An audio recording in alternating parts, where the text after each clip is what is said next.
어디서 저런 거지 같은 것을 데려왔느냐? 경상도 예천 조씨 가문의 소슬대 문 앞 팽씨 부인이 누더기 차림의 어린 처자에게 고함쳤죠. 여봐라, 저 천한 것의 보찜을 빼앗아 진흙탕에 던져버려라. 골목을 지나던 양반 자제들 또한 그 모습을 보며 비웃었습니다. 양반이 되고 싶었으면 그럴싸하게 치장이라도 했어야지. 허나 그땐 몰랐습니다. 그 누더기 처자가 조씨 가문 전체의 운명을 뒤흔들어 놓을 줄을요. 조선 중기 선조 제위 시절 경상도 예천 금당실 마을에서는 막대한 부를 축적해 양반 족보를 사들이는 신흥 부호들이 등장하던 시기였습니다. 마을의 실세 팽씨 부인은 돈으로 산 가문의 격을 과시하려 매일같이 억지스러운 며느리 면접을 열어 힘없는 처자들을 짓밟고 있었죠. 신분으로 사람을 가르는 시대의 그늘 속에서 진정한 가치란 무엇인지 함께 짚어보시죠. 시작 전 지금 어디서 듣고 계신지 댓글 남겨주시면 그곳에 행운이 가득하길 바라겠습니다. 경상도 예천 금당실 마을에서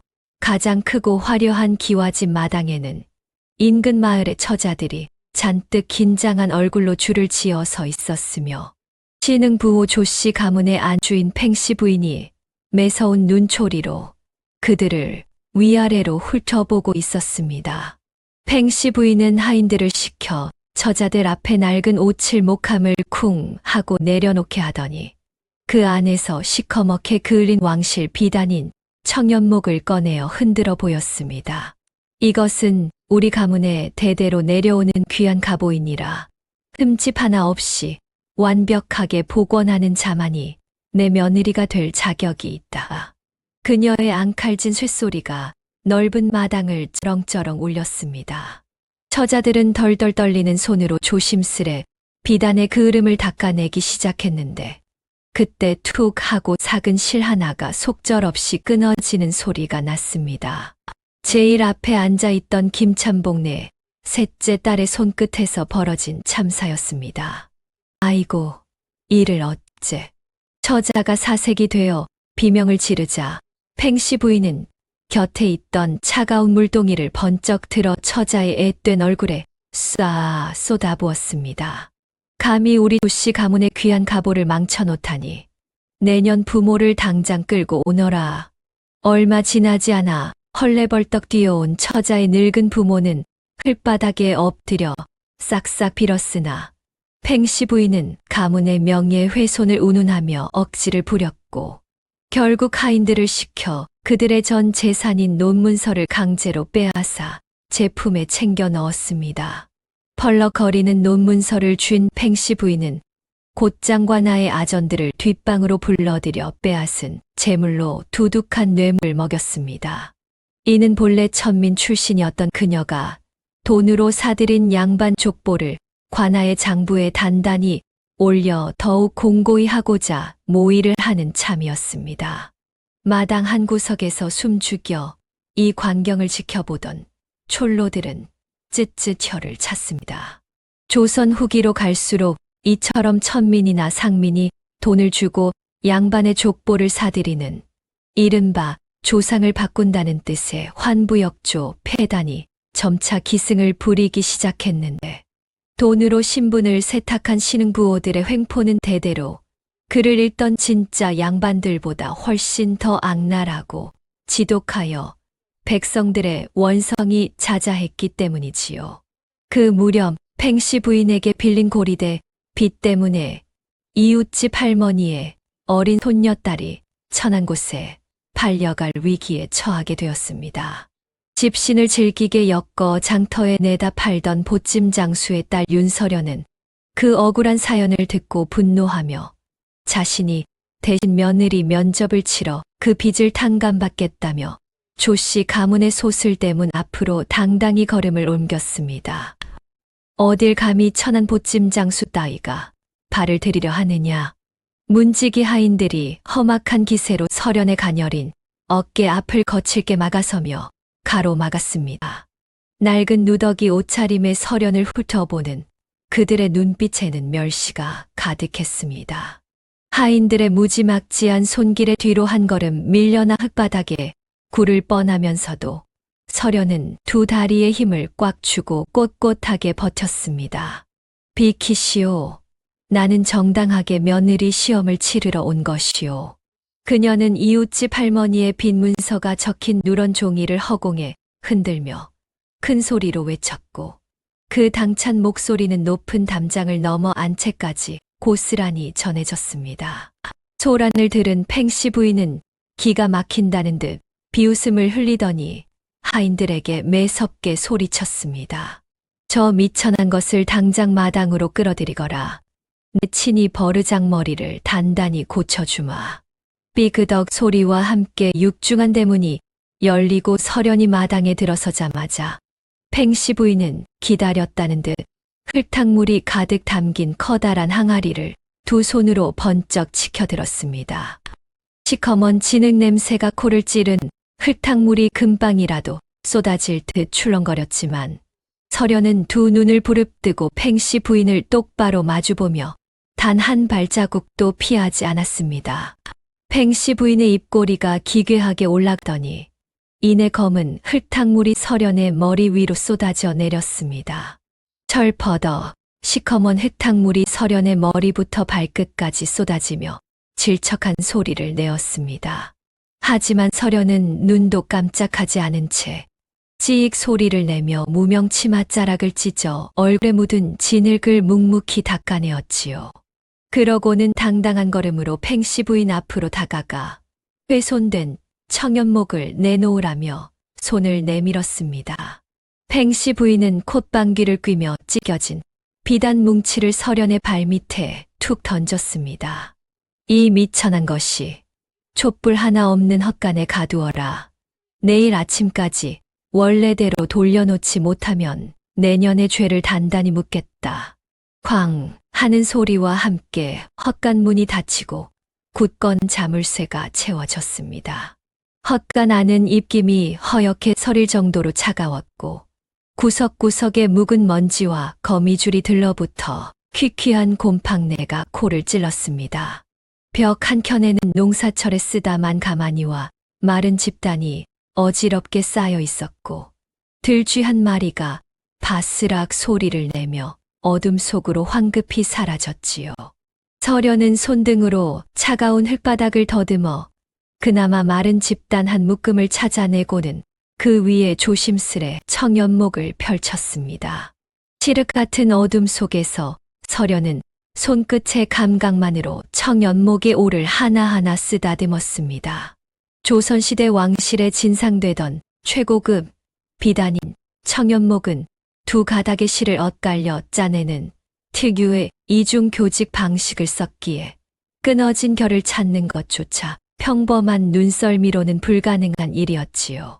보통의 비단이라면 날실 하나에 시실 하나가 단정히 교차하지만 청연목은 두 가닥 명주실을 한 가닥처럼 꼬아 짜내는 이중 직조에다 그 사이사이에 가느다란 금실까지 섞어 넣어 햇빛을 받으면 영롱한 푸른빛을 뿜어내도록 만든 비법의 결정체였습니다. 이 비단을 짤 수 있는 장인은 한양상의원에서도 손에 꼽을 만큼 드물었는데 어찌하여 이 외진 시골 마을 헛간에서 그을음투성이가 된 채 서련의 손끝을 거치게 되었는지 서련은 그 기구한 비단의 사연이 어쩐지 자신의 처지와 닮아 가슴이 시려왔습니다.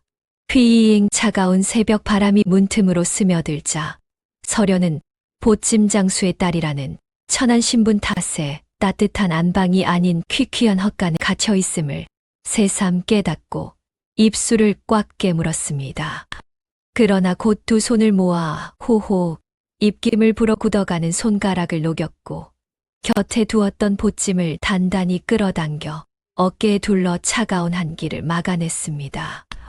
보찜 장수의 딸이라는 이 천한 신분이 누군가에게는 비웃음거리였으나 서련에게는 곧 천하의 모든 직조 풍습을 어깨 너머로 익힐 수 있게 해준 둘도 없는 스승이기도 했습니다.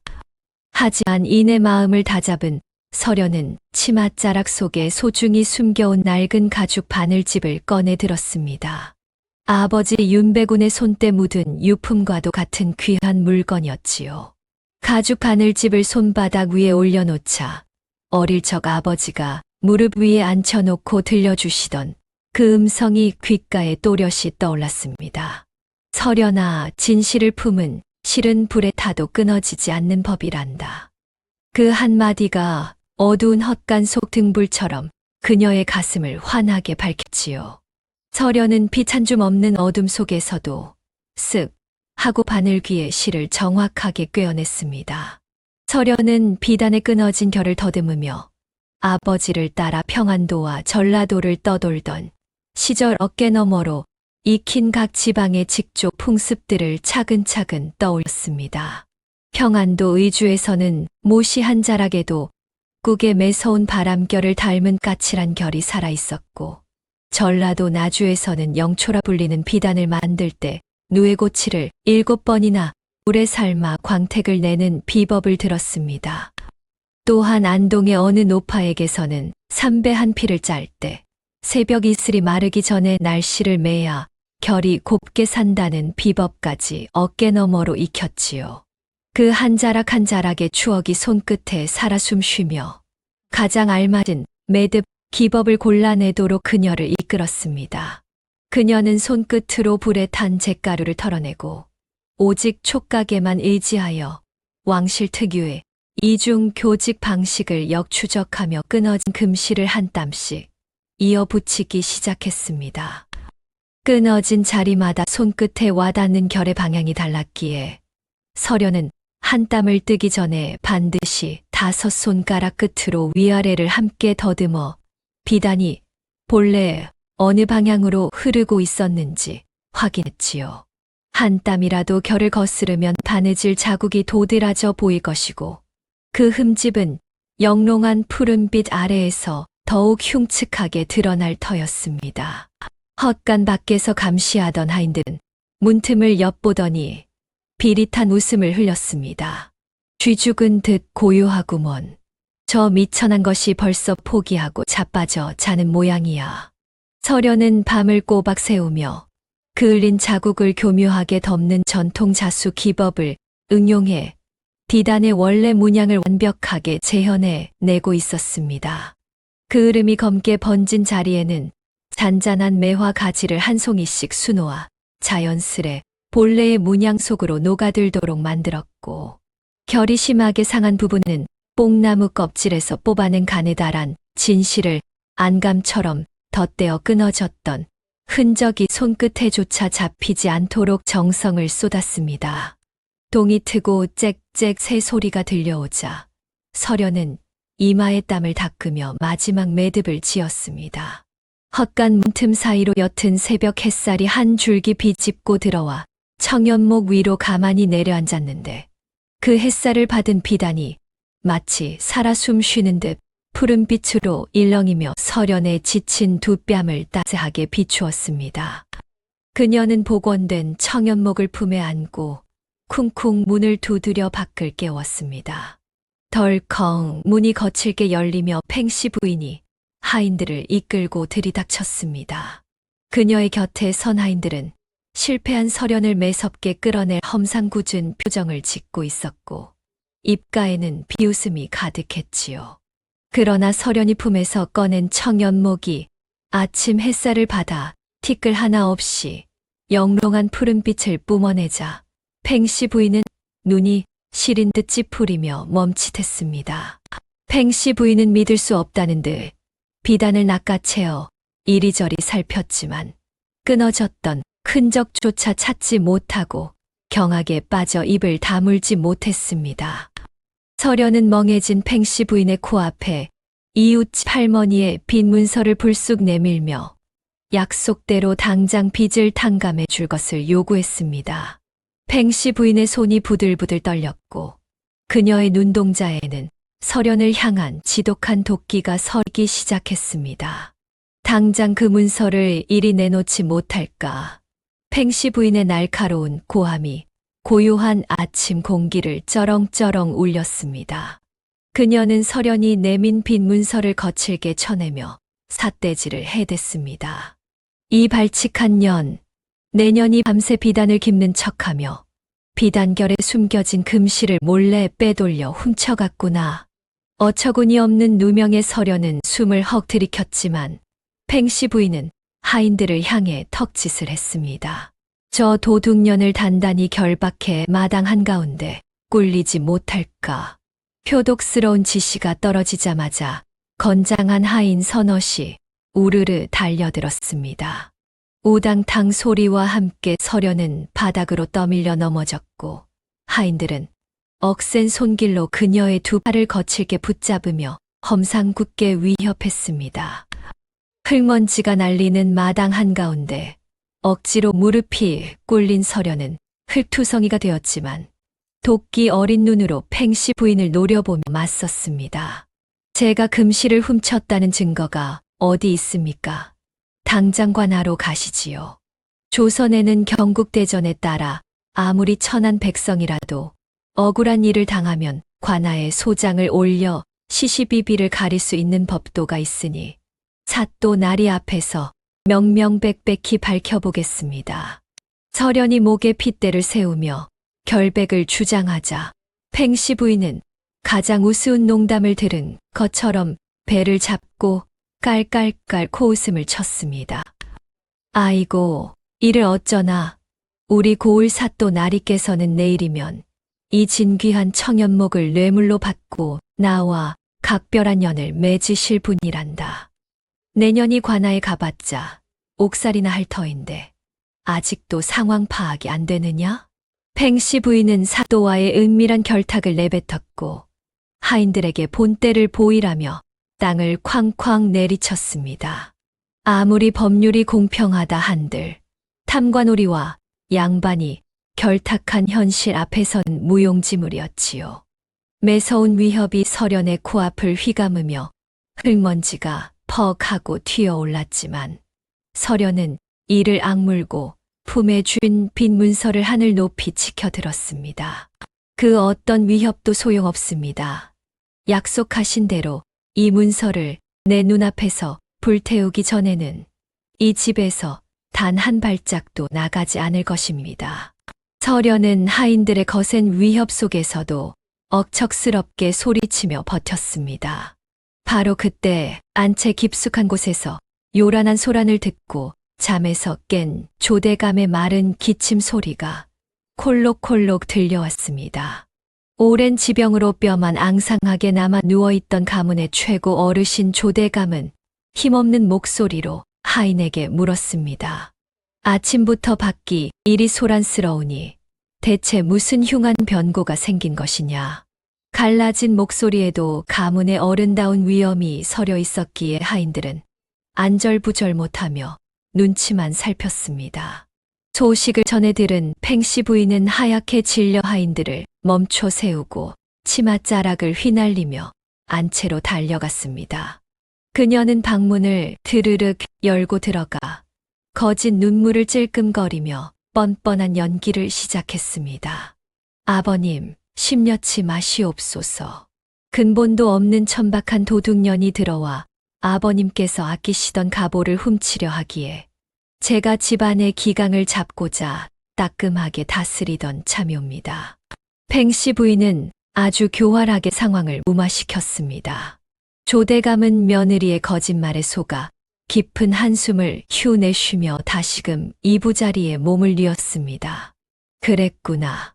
험한 세상이니 문단속을 철저히 하거라. 그나저나 20년 전 다 죽어가던 내 목숨을 살려준 은인의 징표는 아직 찾지 못한 것이냐. 눈을 감기 전에 그 푸른빛 비단 조각의 주인을 찾아 은혜를 갚아야 할 터인데. 조대감은 매우 힘없이 당부했고 팽씨 부인은 겉으로만 명심하겠다며 머리를 조아렸습니다. 안채에서 나온 팽씨 부인은 표독스러운 얼굴로 하인들에게 손짓했습니다. 전연의 입을 꽉 막고 당장 비좁고 축축한 창고에 가두어 버려라. 서련은 발버둥을 쳤지만 어둡고 퀴퀴한 창고 안으로 거칠게 내던져졌습니다. 쾅 닫힌 문 밖에서 자물쇠가 철컥 채워지는 소리가 아주 서늘하게 울렸습니다. 그 시각 팽씨 부인은 서련이 복원한 청연목을 화려한 비단 상자에 정성스럽게 포장하며 사또에게 바칠 준비를 서두르고 있었습니다. 칠흑같이 어두운 창고 안 밧줄에 꽁꽁 묶인 서련은 차가운 흙바닥에 웅크린 채 거칠게 숨을 몰아쉬었습니다. 밤새 바느질에 짓무르고 밧줄에 묶여 욱신거리는 손가락을 부여잡은 서련의 뺨 위로 뜨거운 눈물이 뚝뚝 떨어졌습니다. 그녀는 떨리는 양어깨를 감싸 안으며 낡은 보찜을 메고 험한 길을 떠났던 아버지가 하루빨리 자신을 찾으러 오기를 간절히 기도했습니다. 팽씨 부인은 영롱한 청연목을 쓰다듬으며 이 비단이 자신에게 엄청난 권력을 가져다 줄 것이라 맹신하며 섬뜩한 미소를 지었습니다. 물렀거라. 사또 행차시오. 며칠 뒤 요란한 징소리와 꽹과리 소리가 정적을 찢어발기며 예천 관하의 탐관오리 사또가 거드름을 피우며 조씨 가문의 소슬 대문을 넘어섰습니다. 사또의 행차 앞에는 길 비키라며 호통치는 사령들이 깃발을 휘날렸고 뒤로는 가마꾼들이 어깨에 맨 화려한 가마가 흔들거리며 따라왔지요.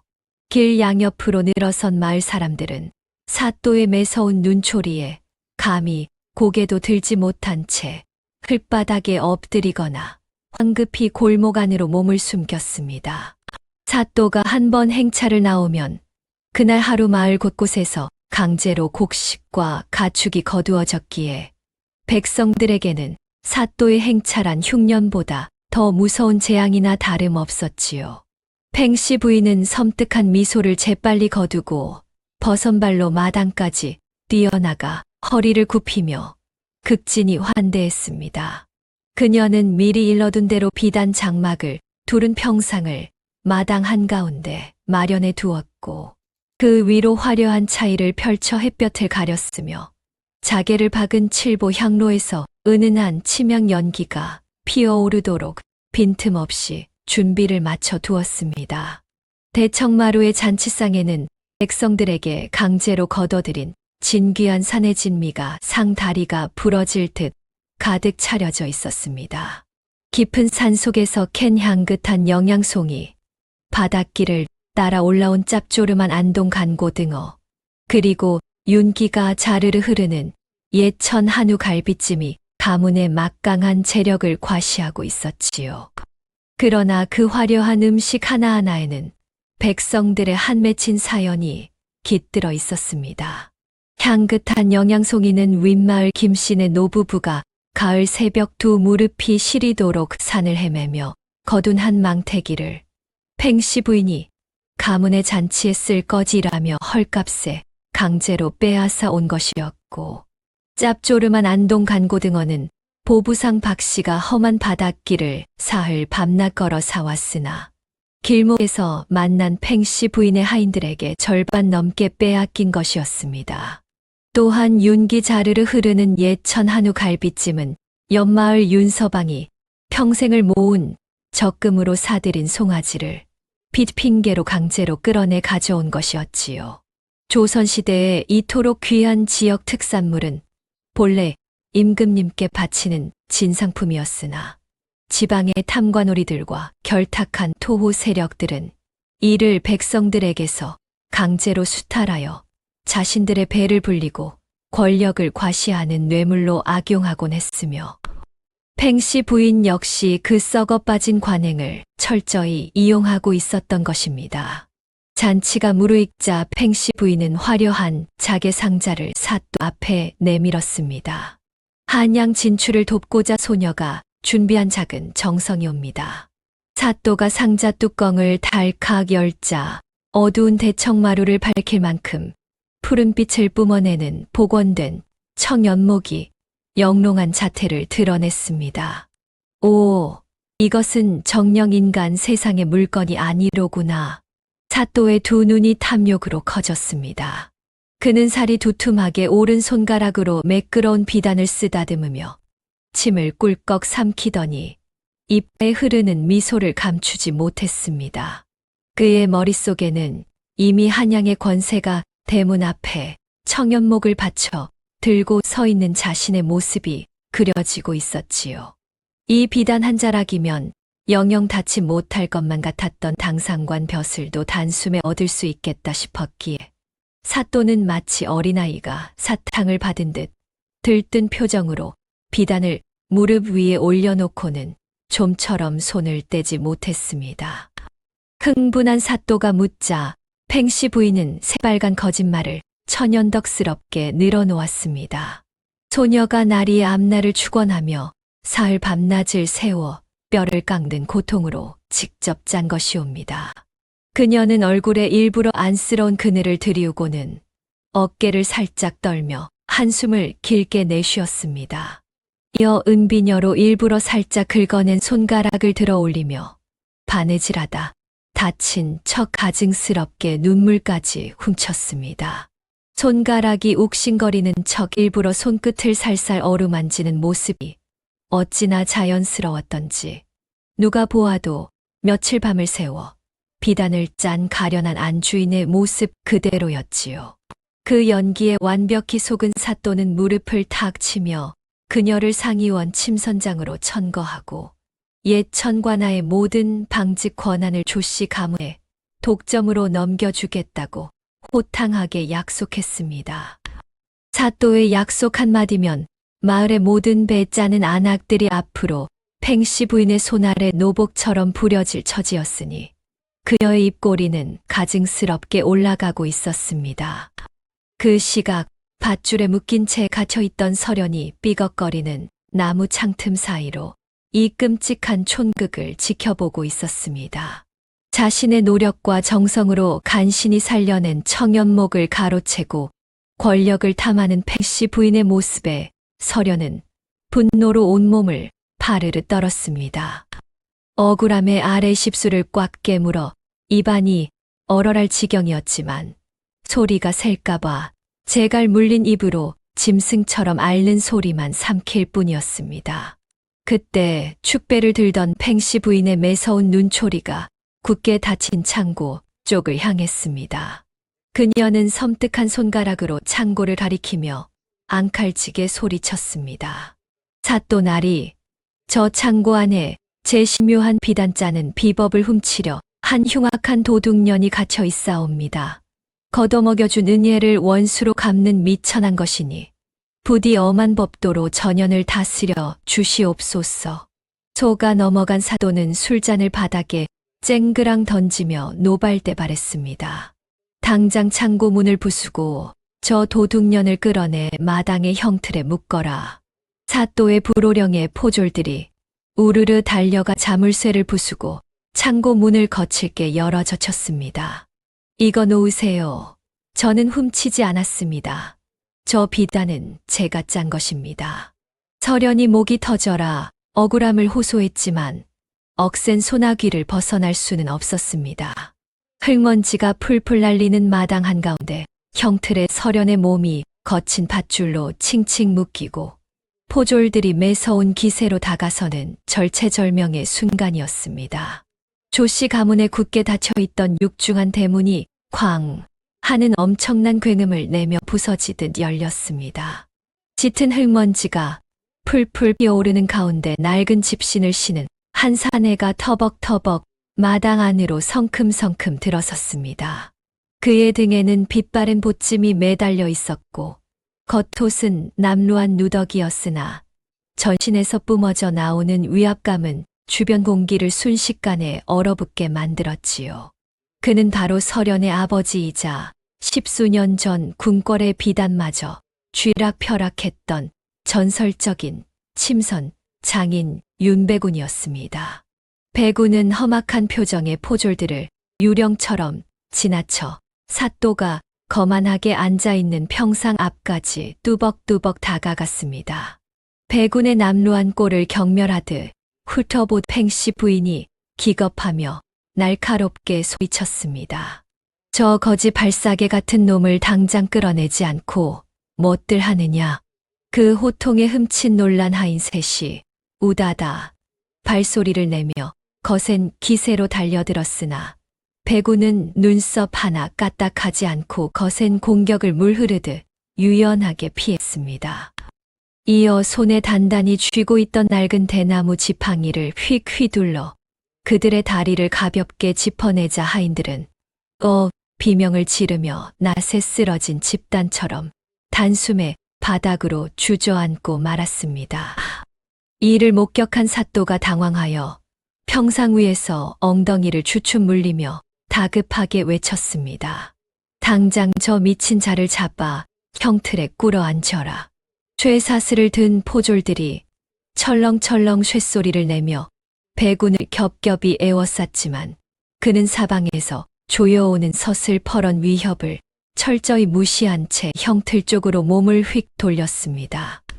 포졸들이 매서운 기세로 코앞까지 다가서 막아서려 했으나 아랑곳하지 않고 묵묵히 걸음을 옮긴 배군은 서련을 올가맨 거친 밧줄을 단숨에 풀어내고 쓸린 딸의 가냘픈 두 손을 감싸 쥐며 안심시키듯 고개를 끄덕였습니다. 극도의 공포에 파르르 떨던 서련은 참았던 안도감에 왈칵 눈물을 쏟으며 아버지의 따스한 품에 덥석 안겼습니다. 아버지.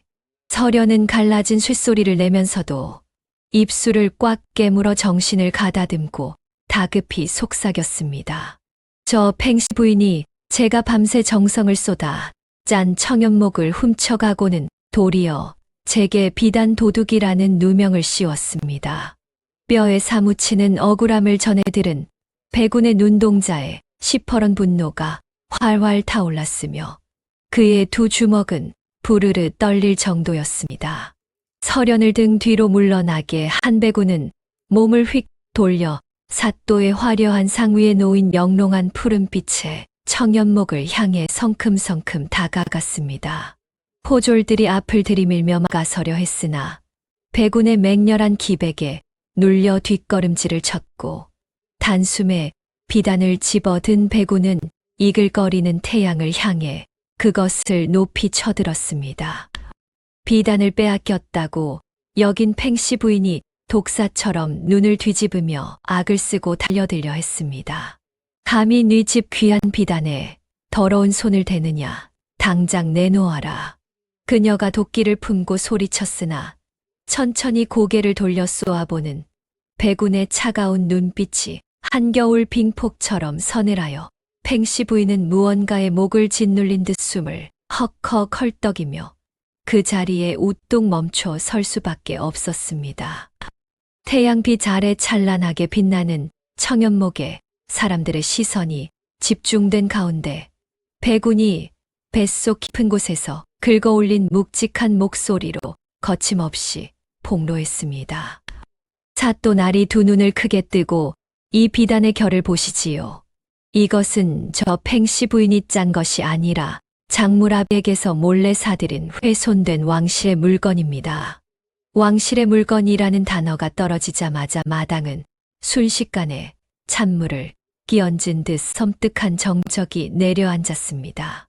조선시대에는 궁궐상의원에서 쓰이던 최상급 비단을 몰래 거래한 장물아비는 대명률의 엄격한 법도에 따라 목숨을 부지하기 어려운 차명을 면치 못했고 이를 알고도 사사로이 소유하려 한 자 역시 가산을 정몰당하고 삼족이 멸할 수 있는 중죄 중의 중죄로 다스렸지요. 이 무시무시한 국법의 무게를 아는 사또의 얼굴은 하얗게 질려버렸으며 평상에서 벌떡 일어나 팽시 부인을 향해 극도로 의심스러운 눈초리를 번뜩였습니다. 매서운 시선을 정면으로 받은 팽시 부인은 당황하여 이마에서 식은땀을 뻘뻘 흘리며 안면 근육을 파르르 떨었습니다. 그녀는 미친 듯이 허공에 손사래를 치며 형편없이 갈라진 목소리로 변명했습니다. 삿날이 저건 다 저 미친 사내가 꾸며낸 헛소리입니다. 어찌 양반 가문의 마님인 제가 왕실 물건에 손을 대겠습니까? 맹세코 저 비단은 제가 짠 것입니다. 그녀가 필사적으로 발악했으나 이미 배군의 압도적인 기세에 짓눌린 팽팽한 공는 팽시 부인에게 치명적으로 불리하게 흘러가고 있었습니다. 배군은 코웃음을 치며 태양빛에 비친 청연목의 뒷면을 사또의 눈앞으로 바짝 들이밀었습니다. 배군이 굳은 살 박인 투박한 손으로 청연목의 한쪽 끝을 단단히 움켜쥐고 가을 햇살이 비스듬히 내리쬐는 남서쪽 허공을 향해 특정한 각도로 비단을 비틀어 올렸습니다. 그러자 평소에는 그저 은은한 푸른빛으로만 보이던 최고급 비단 뒷면에 교묘하게 숨겨져 있던 왕실 특유의 찬란한 금박 문양이 번쩍하고 눈부신 빛을 발하며 만천하에 드러났으며 그 구석에는 은밀하게 새겨진 장인의 고유한 표식이 선명하게 떠올랐습니다. 그것은 일반 백성들은 평생 가야 한 번 볼까 말까 한 지체 높은 임금의 문양이었습니다. 그 표식을 두 눈으로 똑똑히 확인한 사또의 둥근 얼굴은 핏기가 완전히 가시며 백지장처럼 흉측하게 하얗게 변했고 그는 떡 벌어진 입을 다물지 못한 채 온몸을 사시나무 떨듯 달달 떨기 시작했습니다. 조선시대 상의원은 임금과 왕실의 의복을 전담하던 직속 관청으로 이곳에서 장인의 손을 거쳐 제작된 모든 물품에는 반드시 임금의 친명을 뜻하는 징표가 새겨져 있었으며 이를 사사로이 유출하거나 뒷거래하는 자는 삼족을 멸하는 끔찍한 대역죄로 다스렸습니다. 사또는 자신이 탐욕에 눈이 멀어 덥석 받을 뻔했던 뇌물이 바로 그 하나뿐인 목숨을 앗아갈 대역죄의 끔찍한 증거임을 깨닫고는 무릎의 힘이 완전히 풀려 풀썩 소리를 내며 차가운 조씨 가문 마당의 흙바닥에 주저앉고 말았으며 그의 넓은 이마에서는 차가운 식은땀이 비 오듯 흘러내렸습니다. 배구는 공포에 질려 숨조차 제대로 쉬지 못하는 사또를 차갑게 내려다본 후 얼굴이 흙빛이 되어 뒷걸음질 치는 팽씨 부인 앞으로 성큼성큼 다가가 서리바처럼 차가운 목소리로 호통을 쳤습니다. 내년이 정령이 귀한 비단을 내 손으로 직접 짰다고 함부로 입을 놀렸느냐. 그렇다면 이 청연목의 비단결 방향이 어느 쪽을 향해 뻗어 있으며 날실과 씨실의 개수는 도합 몇 가닥인지 지금 당장 이 자리에서 한치의 거짓 없이 상세히 고해보아라. 배군의 날카로운 추궁이 고요한 마당을 쩌렁쩌렁 울리자 팽씨 부인은 턱을 파르르 떨고 화장기 짙은 얼굴 위로 굵은 땀방울을 뚝뚝 흘렸지만 굳게 닫힌 입술 사이로는 앓는 소리조차 내지 못한 채 마른 헛기침만 연신 내뱉었습니다. 바로 그 순간 팽씨 부인의 거센 핏박에 지쳐 마당 한 구석에 웅크리고 있던 천민서련이 비틀거리며 천천히 일어났습니다. 손끝의 감각만으로 옷감의 역사와 끊어진 결을 읽어내는 천재적인 방직 능력을 지닌 서련은 메마른 입술을 힘겹게 열고 맑고 또렷한 목소리로 막힘없이 말을 쏟아냈습니다. 이 청연목은 날실이 정확히 2400가닥이며 결은 좌에서 우로 3번 꺾여 올라가는 삼중 직조 방식을 따랐습니다. 특히 열흘 전 무리한 작업으로 이내 중간에 붉은색 명주실이 끊어졌던 자리는 제가 직접 뒷산의 뽕나무 껍질을 얇게 저며 만든 질긴 진실을 덧대어 7바늘을 촘촘하게 감치기 하여 이었으니 비단 뒷면의 왼쪽 하단을 뒤집어 살펴보시면 제가 엮은 특유의 거친 매듭을 확인하실 수 있을 것입니다. 그녀의 설명은 한치의 오차도 없이 완벽했고 서련의 말대로 비단을 뒤집어 꼼꼼히 확인한 포졸들조차 경악을 금치 못하며 연신 고개를 끄덕였습니다. 모든 진실이 백일하에 밝혀지자 배구는 쥐고 있던 낡은 지팡이로 바닥을 쾅 하고 무섭게 내리치며 사또를 향해 고개를 휙 돌렸습니다. 사또 나리 두 귀로 똑똑히 들으셨습니까? 저 탐욕스럽고 간악한 여인이 관아의 권력자인 당신에게 잘 보이기 위해 감히 제 목숨을 내놓아야 할 왕실의 작물을 뒷거래로 은밀히 불법 매입하여 바치려 하였소이다. 이는 엄격한 국법을 철저히 기만한 대역죄이니 만약 이 끔찍한 사실이 한양의 의금부에 낱낱이 알려진다면 작물을 받은 나리 또한 그 목을 온전히 부지하기 어려울 것이오. 백운의 묵직하고 매서운 말은 날카로운 비수처럼 사또의 심장을 찔렀고 사또는 두 손으로 머리를 감싸쥐며 거친 숨을 몰아쉬었습니다. 조씨 가문의 높은 담장 너머에서 발돋움을 하며 이 모든 충격적인 광경을 숨죽여 지켜보던 마을 사람들은 일제히 웅성거리며 수군대기 시작했습니다. 아이고, 저 독하고 표독스러운 팽씨마님이 불쌍한 천민 처녀의 솜씨를 도둑질한 것도 모자라 영모에 가까운 큰 죄를 지었구만. 겉으로는 지체 높은 양반 행세를 하며 목에 힘을 주더니 속은 시커먼 도둑년이었어. 낡은 배적삼을 입은 사람들은 일제히 손가락질을 하며 팽씨 부인을 향해 날선 비난의 화살을 쏟아냈습니다. 사방에서 쏟아지는 날카로운 비웃음과 사또의 얼음장 같은 싸늘한 침묵에 완전히 궁지에 몰린 팽씨 부인은 두 눈이 붉게 충혈되며 마침내 이성을 완전히 잃고 말았습니다. 그녀는 기괴하고 소름 돋는 비명을 지르며 평상 곁에 장식으로 놓여있던 육중한 청자 화병을 두 손으로 번쩍 집어들고는 백운을 향해 짐승처럼 미친 듯이 돌진했습니다. 죽어라 이 미친 거지 사내놈아. 내 놈이 내 모든 것을 망쳤어. 무거운 화병이 허공을 거치게 가르며 휙 소리를 내고 백운의 머리 위로 떨어지려는 찰나 백운은 눈도 깜빡이지 않고 가볍게 몸을 반보 틀어 치명적인 위험을 피했습니다. 그리고는 오른손에 단단히 쥐고 있던 낡은 지팡이를 위로 튕겨 올려 팽씨 부인의 손목을 따 하고 가볍게 막아냈습니다. 갑작스러운 충격에 팽씨 부인은 비명을 찢어지게 지르며 화병을 놓쳤고 무거운 청자 화병은 차가운 바닥에 떨어져 쨍그랑 하는 요란한 파열음과 함께 산산조각이 나버렸습니다.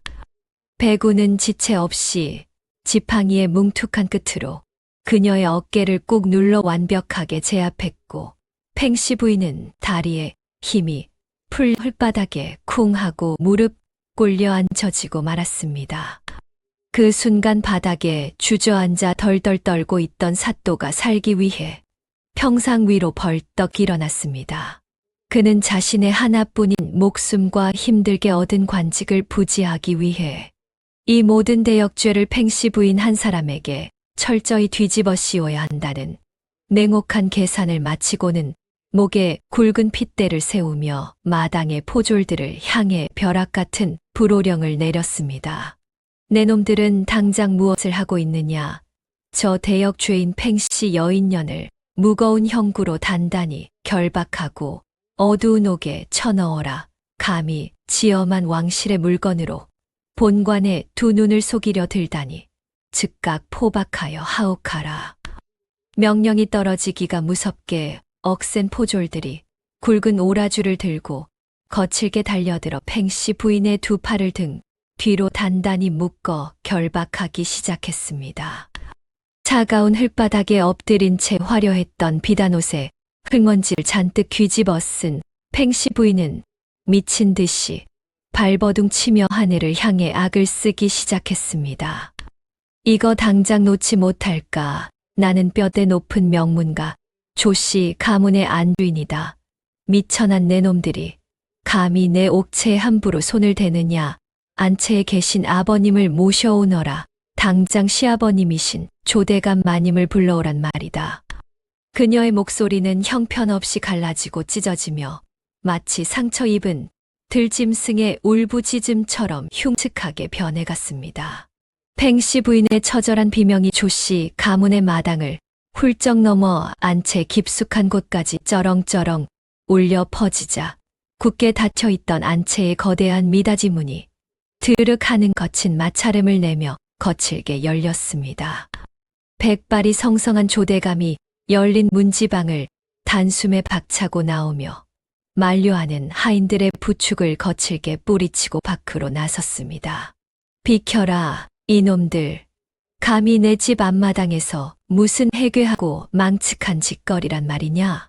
조대감은 신발조차 챙겨 신지 못한 채 맨발로 차가운 흙바닥 마당을 가로질러 허겁지겁 뛰어왔으며 그의 거친 숨소리가 쌕쌕거리며 고요하던 마당 전체에 무겁게 울려 퍼졌습니다.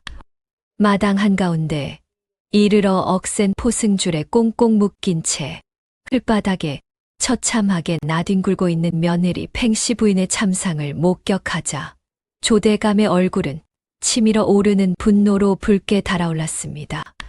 그 순간 차가운 바닥에 엎드려 있던 팽씨 부인이 마치 상처 입은 들짐승처럼 기어와 조대감의 바짓가랑이를 다급하게 부여잡고는 눈물과 콧물을 쏟아내며 거짓 호소를 쏟아내기 시작했습니다.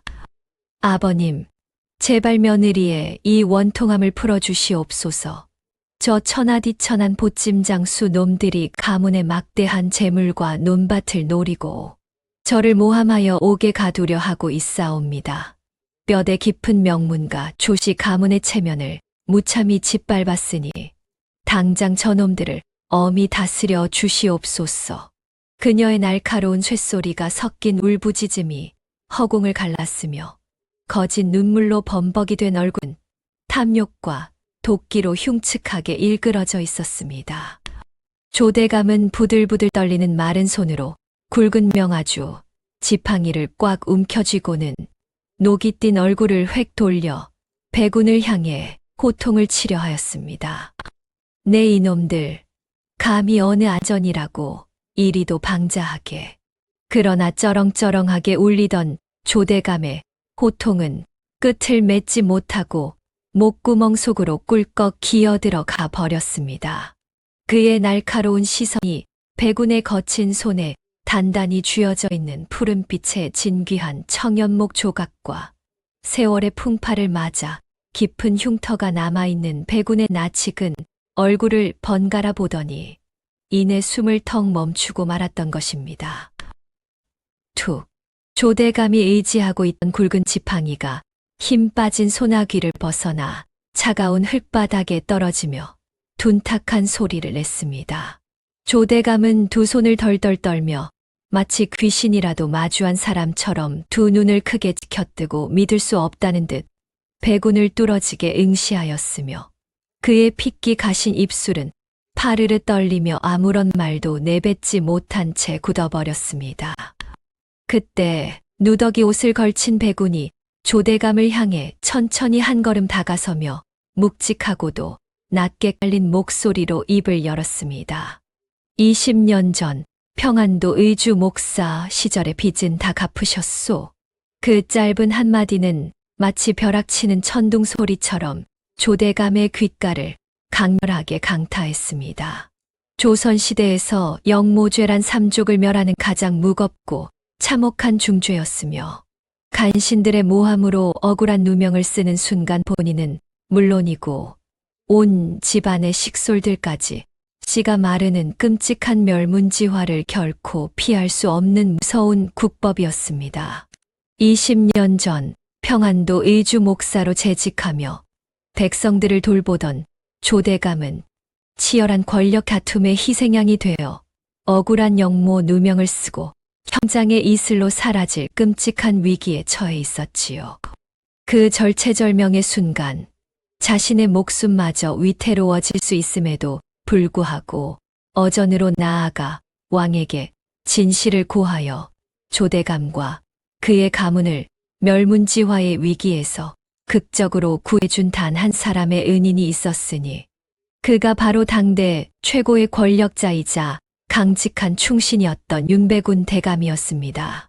조대감의 주름진 두 눈에서 주체할 수 없는 굵고 뜨거운 눈물이 왈칵 터져 나왔으며 눈앞에 서 있는 이 남루한 보찜 장수가 바로 가문의 명운을 살려준 생명의 은인임을 뼛속 깊이 깨닫게 되었습니다.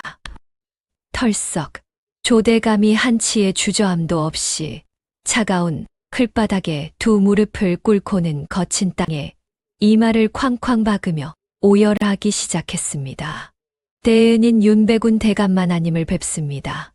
소인 조석호 주거 100번을 고쳐 주거 뼈가 가루가 되어도 다 갚지 못할 대감마나님의 하해와 같은 은혜를 어찌 잊겠습니까?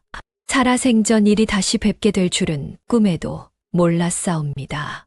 조대감의 절규 섞인 외침이 마당 전체에 쩌렁쩌렁 메아리치자 주변의 공기는 순식간에 꽁꽁 얼어붙은 듯 차갑게 가라앉았습니다. 사또는 너무 놀라 머리에 쓰고 있던 관모가 삐뚤어지는 줄도 모르고 입을 떡 벌렸으며 포승줄에 묶여 발악하던 팽씨 부인을 비롯한 마당의 모든 구경꾼들은 조선 최고의 양반 어르신이 냄새나는 누더기를 걸친 천안 보찜장수 사내에게 땅에 엎드려 통곡하는 광경에 경악하여 두 눈을 의심할 수밖에 없었습니다. 웅성웅성거리며 비웃음을 날리던 사람들의 소리조차 일순간에 쥐죽은 듯 멎어버렸으며 오직 흙바닥에 엎드린 조대감의 흐느끼는 숨소리만이 허공을 맴돌고 있었습니다. 배구는 굳은 표정으로 바닥에 엎드린 조대감의 떨리는 어깨를 잡아 일으켜 세우며 서리빨같이 차가운 목소리로 뼈를 깎는 질문을 던졌습니다. 내가 그대의 억울한 목숨을 구해주며 훗날 서로를 알아보기 위한 깊은 징표로 남겼던 왕실의 진귀한 물건 청연목이 어찌하여 오늘 이 마당에서 그대 며느리의 더러운 탐욕을 채우는 뇌물로 쓰이게 되었단 말이오? 그 서늘하고도 묵직한 질문에 조대감의 고개가 획 돌아가며 바닥에 엎드린 팽씨 부인을 향했습니다. 조대감은 가문의 목숨과도 같은 은혜의 징표이자 대대손손 가보로 깊숙한 곳에 소중히 간직하라. 엄히 일렀던 청연목을 감히 저 교활한 며느리가 몰래 빼돌려 시정자 빼들의 작물로 둔갑시켰다는 끔찍한 사실을 깨닫고는 끓어오르는 분노로 온몸을 사시나무 떨듯 부들부들 떨기 시작했습니다. 그의 붉게 충혈된 눈빛은 며느리를 매섭게 노려보고 있었으며 꽉 쥔 두 주먹이 부르르 떨릴 정도였습니다. 조대감의 불같은 분노가 팽씨 부인을 향하자 팽씨 부인은 그제야 자신이 건드려서는 안 될 거대한 진실을 건드렸음을 뼈저리게 깨달았습니다. 내 인연, 감히 내 생명의 은인이신 대감마저 몰라보고 가문의 신물인 청연목을 도둑질하여 관아의 뇌물로 바치다니. 내년이 정령 사람의 탈을 쓰고 어찌 이런 천인공노할 짓을 저지를 수 있단 말이냐. 조대감의 천둥 같은 불호령이 너른 조씨 가문 마당을 쩌렁쩌렁 울리며 사방으로 뻗어나갔습니다. 그는 끓어오르는 분노를 이기지 못하고 거친 숨을 몰아쉬며 흠속으로 손을 집어넣더니 두툼하고 낡은 서책 하나를 거칠게 꺼내어 번쩍 치켜들었습니다. 그것은 바로 팽씨 부인이 과거 천민의 신분을 감추고자 시정자 빼들에게 몰래 사들였던 가짜 양반 족보였습니다. 찌익, 쫙. 조대감에 떨리는 두 손에서 족보가 무참히 갈기갈기 찢어지며 종잇 조각들이 공중으로 어지럽게 흩날렸습니다. 조선시대 양반 가문에서 호적이나 족보의 붉은 줄을 그어 이름을 파낸다는 것은 단순한 파양의 의미를 넘어 사회적 죽음을 뜻했으며 즉시 길거리에 천민이나 관비로 전락할 수 있는 가장 무서운 형벌 중 하나였지요. 내 당장 너를 가문의 호적에서 영원히 파내어 길거리를 떠도는 가련한 종이나 다름없는 신세로 만들어 버릴 것이니라. 그 무시무시한 선고가 떨어지자마자 팽씨 부인은 얼굴이 백지장처럼 질리며 풀썩 소리를 내며 바닥에 엎드렸습니다. 그녀는 박박 기어가 조대감의 발등에 자신의 얼굴을 미친 듯이 비벼대기 시작했습니다. 아버님, 제발 한 번만 용서해 주십시오. 제가 재물에 눈이 멀어 잠시 미쳤었나 봅니다. 부디 호적에서 파내는 것만은 거두어 주시옵소서. 그녀의 목소리는 공포에 질려 쇳소리를 냈으며 두 손을 싹싹 비는 마찰음이 사각사각 적막한 마당을 흉하게 채웠습니다. 하지만 조대감은 매달리는 그녀의 손길을 매몰차게 떨치며 얼음장처럼 싸늘한 시선으로 그녀를 완벽하게 외면해 버렸습니다. 조대감은 곧바로 몸을 돌려 탁자 뒤에 숨어 덜덜 떨고 있는 사또를 향해 매서운 눈빛을 쏘아보았습니다. 저 요망하고 교활한 년이 은인의 작물을 훔쳐다 바치며 죄 없는 백성들을 수탈했거늘 사또는 무얼 하고 서 있는 게요? 당장 전연을 결박하여 어두운 하옥에 가두시오. 그 호령에 화들짝 놀란 사또는 허둥지둥 포졸들을 향해 손짓을 해대며 다급하게 소리쳤습니다. 무얼 하고들 있느냐? 어서 저 악독한 죄인을 무거운 형구로 단단히 결박하고 당장 관하의 가장 깊은 지하 감옥으로 질질 끌고 가라. 철컹, 덜그럭. 포졸들이 달려들어 굵고 거친 오랏줄로 팽시빈의 몸을 칭칭 감아버렸고 무거운 형구가 그녀의 가녀린 두 손을 무자비하게 올감했습니다.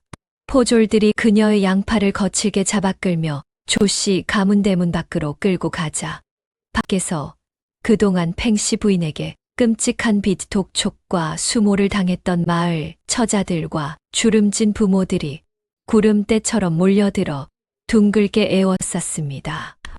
이 악독한 마귀 같은 년, 내 딸을 빚 대신 끌고 가 종으로 부려먹은 원수년, 쾌, 사방에서 날아온 끈적한 침과 더러운 흙먼지가 그녀의 얼굴과 몸을 마구 때리며 쏟아졌습니다. 팽씨 부인이 평소 뽐내던 금박 박힌 화려한 비단옷은 바닥에 진흙탕에 마구 구르며 찌지직 소리를 내며 갈기갈기 찢어졌습니다. 결국 그녀가 평소 그토록 혐오하며 벌레 취급했던 노비의 몰골보다 더 비참하게 변해버리고 말았지요. 자신이 얕보며 짓밟았던 천민들에게 무자비한 조롱과 멸시를 당하는 밑바닥 신세로 전락해버린 끔찍한 현실 앞에 팽씨 부인의 이성은 버티지 못하고 완전히 끊어지고 말았습니다. 하하하, 내가 미천한 신세가 되다니, 내가 호적에서 파인 천민이라니. 팽씨 부인은 초점 잃은 눈으로 어두운 하늘을 우러러보며 미친 듯이 실성한 웃음을 터뜨렸으며 그 뼈가 시리도록 섬뜩한 웃음소리는 골목을 메아리치며 울려 퍼졌습니다. 한편 팽씨 부인이 끌려간 뒤 흙바람이 이는 조씨 가문 마당에 우뚝 서 있던 배구는 넋을 잃고 주저앉아 있는 사또를 향해 집신 끄는 소리를 내며 천천히 다가갔습니다. 배군의 주름진 눈가에 맺힌 눈빛은 한겨울의 서리빨보다 더욱 서늘하고 차가웠습니다. 한고울의 수령이라는 자가 백성의 고혈을 짜내는 더러운 뇌물을 탐하고 그것이 도둑 맞은 작물임에도 눈을 감아 사리사욕을 채우려 하였소.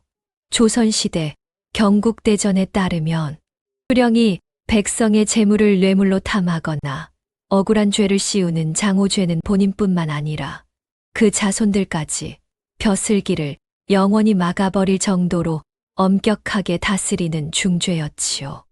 내 당장 이 모든 추악한 비리를 암행어사에게 낱낱이 고발하여 당신의 그 더러운 관복을 벗기고 파직시켜 버리겠소. 그 서슬퍼런 엄포가 호랑이의 포효처럼 마당에 울려 퍼지자마자 사또의 두 다리가 맥없이 풀리며 풀썩 소리를 내며 바닥에 완전히 엎어지고 말았습니다. 사또는 양반의 체면 따위는 시궁창에 내팽개친 채 무릎으로 바닥을 기어 배군에게 다가가 그의 해진 낡은 바짓가랑이를 생명줄처럼 꽉 부여잡았습니다. 배군 어르신, 제발 이 쓸모없는 목숨만은 살려주십시오. 제가 재물에 눈이 멀어 잠시 미처 몹쓸 짓을 저질렀습니다요. 사또의 두 눈에서는 참회의 비굴한 눈물과 콧물이 뒤섞여 바닥으로 뚝뚝 떨어졌으며 턱은 파르르 떨려 말을 잇지 못하고 통곡만 쏟아냈습니다.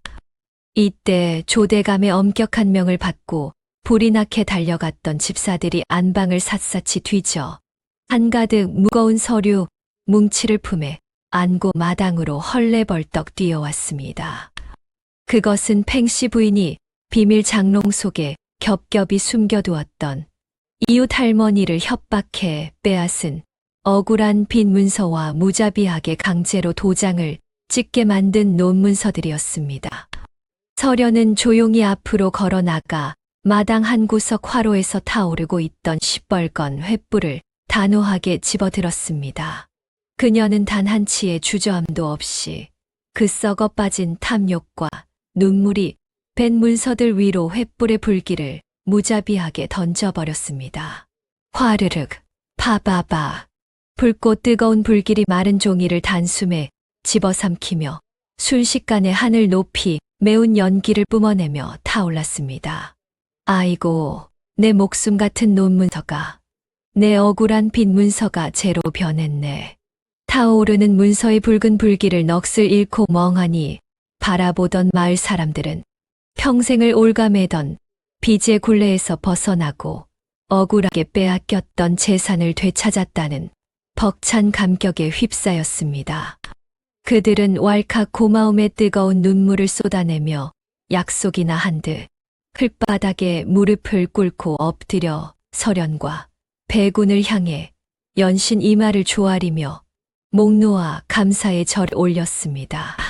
조대감은 백성들의 한이 씻겨 내려가는 이 모든 광경을 지켜보며 가슴 깊은 곳에서부터 뜨거운 탄식을 길게 내뱉었습니다.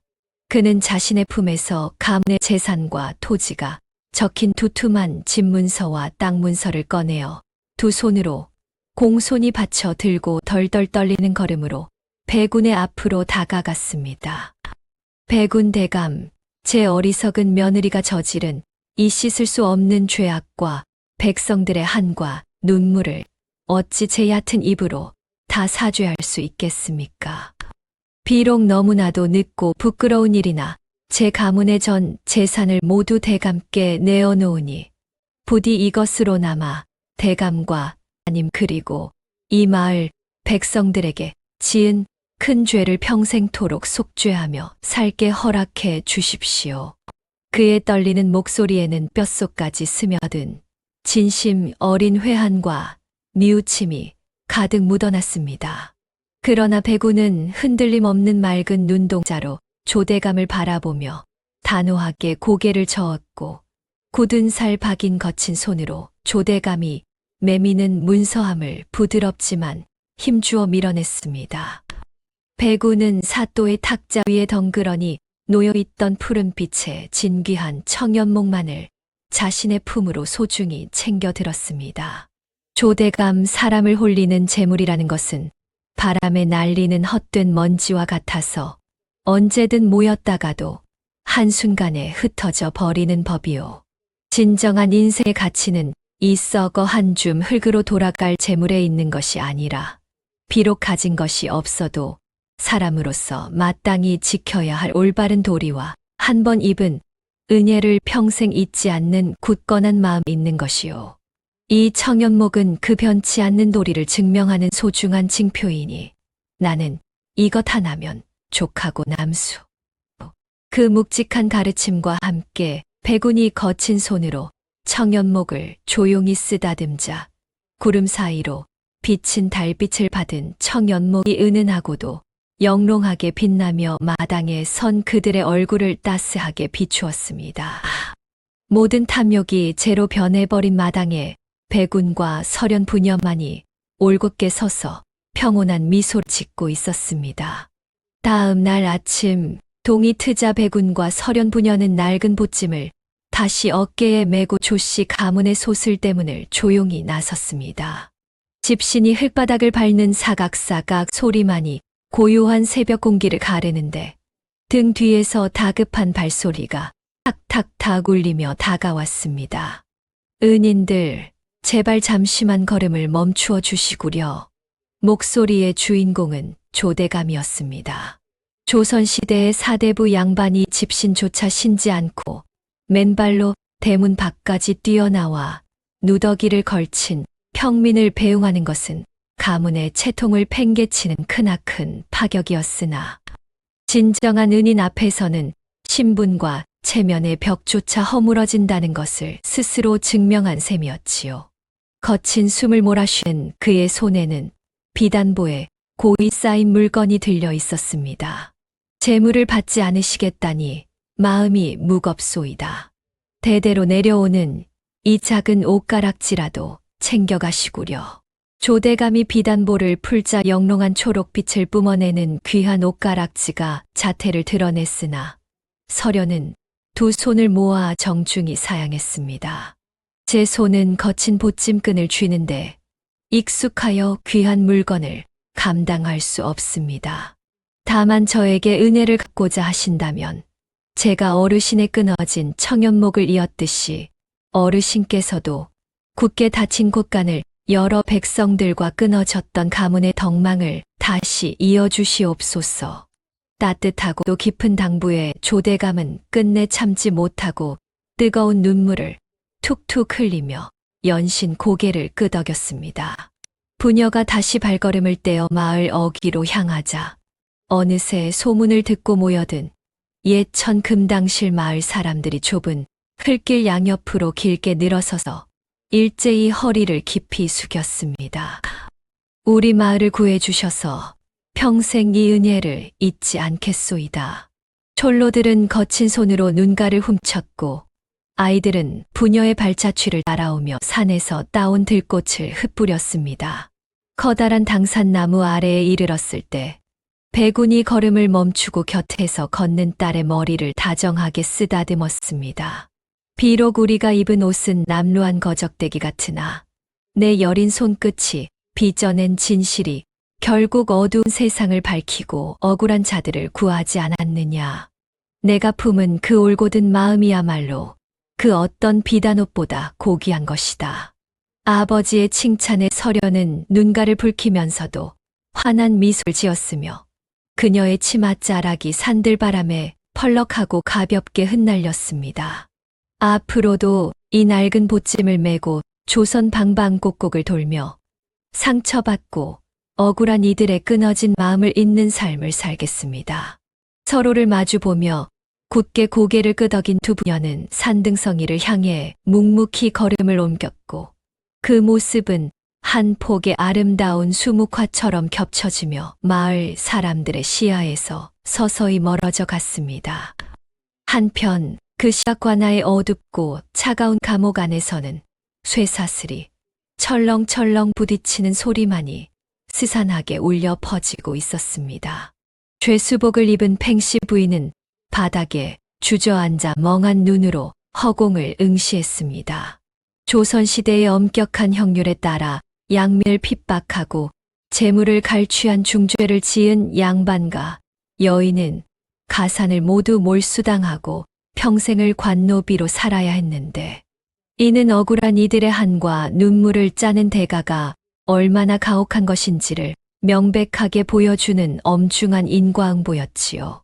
그녀는 차가운 흙바닥을 맨손으로 벅벅 긁으며 자신이 내쳤던 그 보잘것없는 바느질 품팔이 모녀가 결국 모든 것을 앗아간 거대한 심판자가 되었음을 뼈저리게 깨닫고 짐승처럼 울부짖었으나 이미 엎질러진 물을 주워 담을 수는 없었습니다.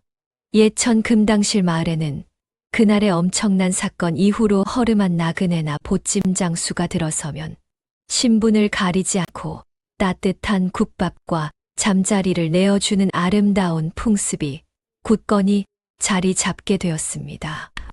사람을 겉모습이나 타고난 신분으로 함부로 판단하지 않고 오직 그 사람의 내면에 깃든 진실한 마음을 가장 귀하게 여기는 깨달음이 마을 전체를 따스하게 감싸 안은 것입니다. 이 놀랍고도 통쾌한 인과응보의 이야기는 보찜장수들의 입을 타고 주막과 장터를 거쳐 쏜살같이 조선 팔도로 널리 퍼져나갔습니다. 착한 일을 권하고 악한 일을 벌한다는 옛말이 현실에서 명확하게 증명되었기에 누더기를 입은 부녀의 이야기는 수많은 백성들의 가슴에 깊은 울림을 전하며 고단한 삶을 위로하는 한 줄기 희망의 빛이 되었습니다. 바람을 타고 전해진 부녀의 발자취는 시대를 넘어 지금까지도 변치 않는 묵직한 진리를 우리에게 속삭이고 있습니다. 그 속삭임은 수백 년의 시간을 건너뛰어 오늘날 숨가쁘게 살아가는 현대인들의 귓가에도 생생하게 가닿으며 깊은 울림을 전하고 있습니다. 휘잉 하고 스치는 매서운 바람 속에는 거칠애와 거짓 명성에 집착하며 타인을 짓밟고 올라서려는 현대 사회의 씁쓸한 단면이 비치고 있지요.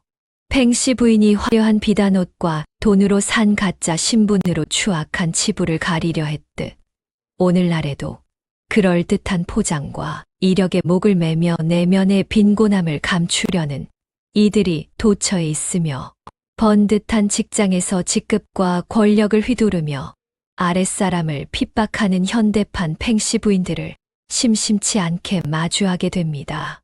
부하 직원이 밤을 새워 만들어낸 귀한 성과를 제 것인 양 가로채고 이기적인 입속만 챙기는 군상들의 거만한 발소리가 세상을 울리곤 하지만 타인의 눈물을 밟고 서서 쌓아 올린 모래성은 결코 영원할 수 없습니다. 누군가는 거짓 이력서로 한순간 높은 자리에 올라 위세를 부리지만 결국 작은 빈틈 하나가 들통나 모든 것을 잃고 마는 사례를 우리는 뉴스에서 자주 마주하지요.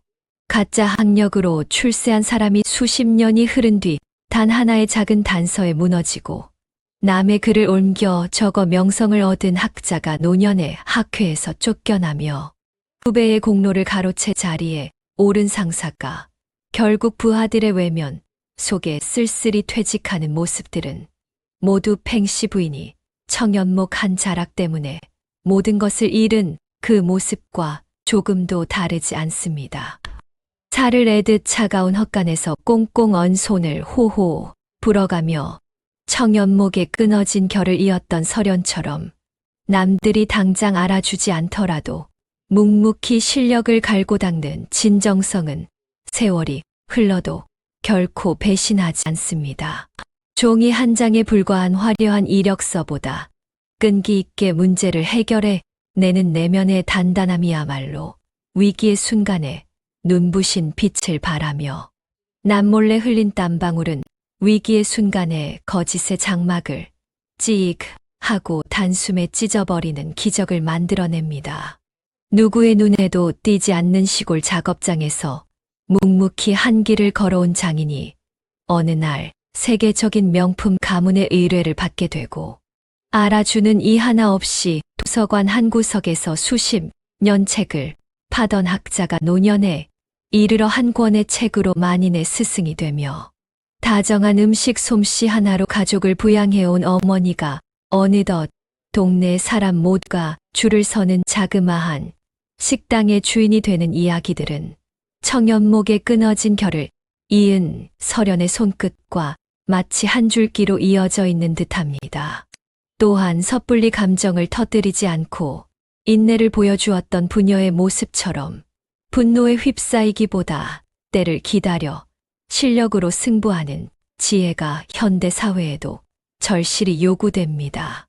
옛 의서의 맹독을 품은 약초도 정성스러운 법제 과정을 거치면 사람을 살리는 귀한 약재가 된다고 하였듯 끓어오르는 감정을 다스리고 냉철한 이성으로 때를 기다려 얽힌 매듭을 풀어야 하며 조선시대에는 남의 공을 가로채는 자를 엄히 다스리는 법도가 있었듯이 거짓으로 쌓은 성공은 스스로 파놓은 함정에 빠져 무너진다는 자업자득의 이치는 변함이 없습니다. 부당한 일을 당했을 때 그 자리에서 똑같이 분노로 맞서면 진실은 도리어 묻혀버리지만 묵묵히 증거를 쌓으며 때를 기다린 사람의 말은 결국 가장 무거운 무게로 세상에 가닿는 법이지요. 우리 주변을 둘러보면 불길에 그을려 버려진 청연목처럼 상처받고 외면당한 인연들이나 남들이 기피하는 험한 일들이 곳곳에 널려 있습니다. 사람들은 번지르르한 것만을 좇으며 낡은 것들을 외면해 버리곤 하지만 볼품없어 보이는 그것들의 진심 어린 손길을 내밀어 닦아낸다면 훗날 인생을 구원할 엄청난 기회로 되돌아올 수 있음을 잊지 말아야 합니다. 아무도 거들떠보지 않던 외로운 노인의 손을 따뜻하게 잡아들인 것이 인생의 귀한 인연으로 이어지고 동료들이 떠넘긴 골치 아픈 업무를 묵묵히 떠안은 신입사원이 훗날 회사의 가장 든든한 기둥이 되며 모두가 외면한 낡은 골목길의 한 가게를 꾸준히 가꾼 청년이 어느 날 그 거리의 명소를 만들어낸 주인공이 되는 이야기들이 바로 그 살아있는 증거입니다. 이처럼 진정성과 정직함의 가치를 일깨우는 옛 이야기를 가슴에 새기며 살아가다면 우리의 삶 또한 어느 순간 청연목처럼 영롱한 빛을 발하게 될 것입니다. 비록 지금 처한 형편이 누군가의 헛간보다 더 차갑고 어둡게 느껴지더라도 그 어둠 속에서 묵묵히 한 땀 한 땀 진심을 엮어가는 사람만이 결국 새벽 햇살을 가장 먼저 맞지 않은 법이지요. 어쩌면 지금 이 이야기를 듣고 계시는 여러분 또한 누군가의 부당한 처사에 가슴앓이를 하고 계시거나 정직하게 살아온 시간이 도리어 손해처럼 느껴져 마음 한구석이 시려오는 날이 있으실지도 모릅니다. 그러나 분명히 말씀드리고 싶습니다. 여러분이 흘려온 그 모든 정성스러운 손길과 한숨 섞인 노력은 결코 헛되이 사라지지 않으며 어느 날 반드시 가장 빛나는 순간으로 되돌아온다는 사실을 말입니다. 마치 그 흐름에 덮여버려졌던 청연목이 설현의 손끝에서 본래의 푸른빛을 되찾았듯 여러분의 진심도 언젠가 반드시 본래의 광채를 되찾아 만인의 가슴을 따스하게 비추게 될 것입니다. 겉모습의 화려함에 속아 귀한 보물을 쳐내지 않기를, 그리고 끊어진 결을 정성스레 이어붙이던 설현의 따뜻한 바느질처럼 주변의 상처 입은 이들을 보듬고 진실된 삶을 엮어 나가기를 이 오래된 야담은 당부하고 있습니다. 캄캄한 밤하늘을 수놓는 별빛처럼 남들이 보지 않는 곳에서 진심으로 한 땀 한 땀 꿰매어간 인생의 조각들은 결국 스스로의 삶을 단단한 비단옷으로 완성해 줄 것이며 모든 일은 반드시 바른 길로 돌아간다는 사필귀정의 지혜가 팍팍한 삶을 살아가는 모든 이들의 가슴 속에 훈훈하게 타오르기를 바랍니다. 이 이야기에서 우리가 배우는 것은 겉으로 드러나는 포장보다 묵묵히 쌓아 올린 진실한 내면이 세상을 이긴다는 변치 않는 지혜입니다. 팽씨 부인은 가짜 신분과 탐욕을 감추려 훔친 갑오를 이용하고 죄 없는 설현에게 도둑이라는 누명까지 씌웠습니다. 겉모습만 그럴듯하게 꾸면 자신의 흠집을 영원히 덮을 수 있다고 헛된 믿음을 가졌던 것이지요. 하지만 설현은 모진 핍박 속에서도 찢어진 치맛자락으로 오물을 닦으며 꿋꿋이 버텼습니다. 오직 손끝으로 비단결을 읽어내는 진실한 능력과 올곧은 마음가짐 하나로 시련을 견뎌냈지요.